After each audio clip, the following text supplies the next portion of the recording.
Well, the Dems and the left and the media have engaged in full-on politicizing of January 6th, and big tech used it to silence Donald Trump and other conservative voices in the days and weeks that followed. Let's bring in Newsmax contributor Mark Meadows, former chief of staff for President Trump. Chief, thank you for joining us. Chief, let's start with this. You're being targeted by the January 6th committee. Are they really seeking the truth, or is there another motive here, especially the way they stacked that committee? Your thoughts?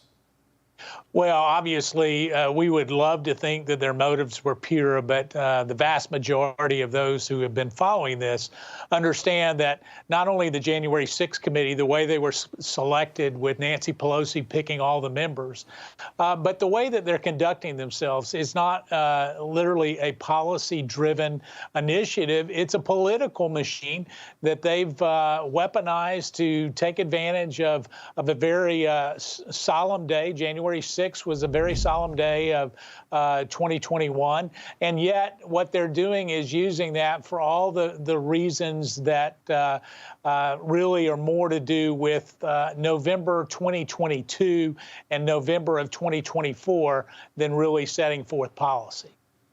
And very quickly, Chief, I guess the committee, the real outcome of the committee should be securing the Capitol. Is the Capitol secure? Well, I mean, securing the Capitol, there are 2 or 3 things that they could do right away. And if they wanted to get to that, this committee would have been over and done with already. They need to start with Nancy Pelosi and Mayor Bowser in terms of their coordination and what would take place. But as we look at the Capitol, I can tell you that empowering the Capitol Police and empowering the National Guard to offer assistance if needed is something that could have been answered in 3 or 4 weeks. All right, Chief. You know, big tech used the events of January 6th of last year to kick Trump off social media, claiming he incited violence, et cetera. You know, fair or not fair? Just weigh in on that. It feels so unfair to see the president to be pulled off social media because of this. And we heard the guy say, go over there peacefully. Well, he did peacefully and patriotically go over and let your voices be heard. And yet what we see is you talked about the double standard earlier on in your previous segment. There's a double standard for those in big tech.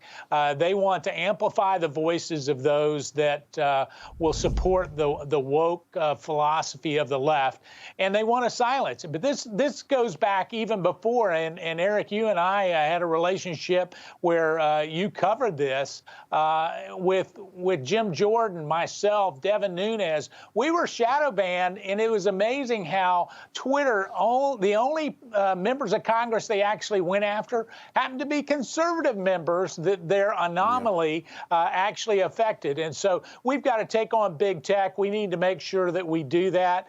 We also need to vote with our pocketbooks and support other platforms that are willing to give an equal voice. Yeah, indeed, Mark, earlier on the show, we had Rand Paul saying he already left YouTube. He's on the way to leaving all the current social media, going elsewhere. I agree with that. We're going to work on it as well. Mark Meadows, really important to have you on the show today. Thank you for joining us. Eric, great to be with you. Take care. God bless.